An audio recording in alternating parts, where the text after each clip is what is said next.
ইমাম সাহেব কোনে গেলেন? কোনে গেলাম মানে বুঝতে পারছো না? ওই আর হোটে গেলাম গেলেন লাবাতি।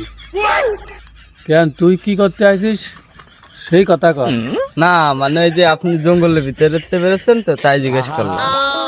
কেন ইমাম সাহেবকে কি তোদের ওই নাইটো মনে হয় এই জঙ্গল থেকে বেরোবে না? কেন আমাদের কি কোনো কাজ নেই? হ্যাঁ, জঙ্গলে আইছি বলে কি বিনা কাজে আইছি? এই জঙ্গলের মধ্যে এরা কুমড়ো লাগাইছি, এই কুমড়ো গুলো তোরা তো আমার ইমামতির বেতন দিস নি, তা কি করবো? এই জঙ্গলের মধ্যে কুমড়ো গাছ লাগাইছি, ওই তাই দেখতে আসি যে তুইলে কাল সকালে হাটে নিয়ে বিক্রি করে ওই বাড়ি বাজার নিয়ে যাচ্ছে। তোমাদের জন্য তো আর ইমামতি করা গেল না, বুঝতে পারিস?